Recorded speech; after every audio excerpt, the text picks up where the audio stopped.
Tony Mecham, M-E-C-H-A-M, and I'm the Calfire and San Diego County Fire Chief. Tony, what can you tell us about how this fire started and why it accelerated so quickly? At one point we saw firefighters leaving the building. Yeah, so about 10 o'clock this evening we received a report of a commercial vehicle fire in the alley.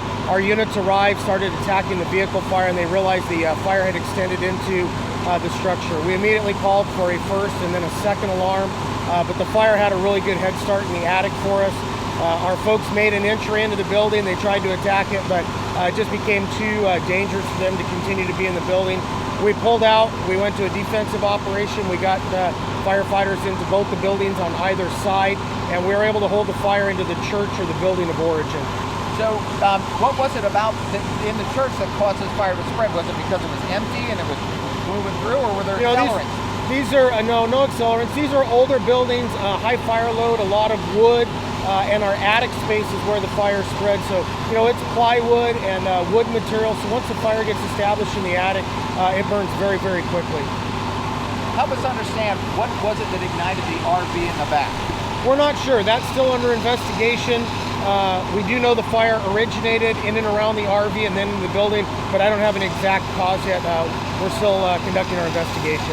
Okay, you mentioned the old structure as part of the acceleration issue. What other issues were you finding? There were power lines involved? What else? Yeah, we had power lines on the rear of the building that came down, which limited our access. And then, these buildings are very old, so they've been remodeled multiple times.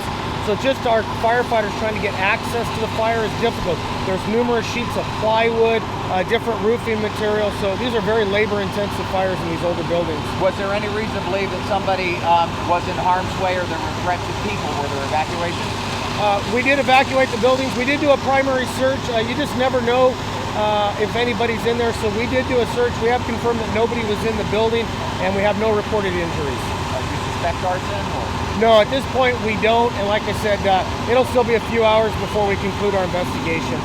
Want to take a stab at how much this is going to run? I would hate to say that now without really knowing the contents of the church. We're still waiting for the responsible party to arrive, and we'll go through our analysis of what they had and then work with their insurance company tonight. And had you had anything like this in the buildings before around here? Any other issues with fire here? No, this is an older section of Spring Valley, so it does have.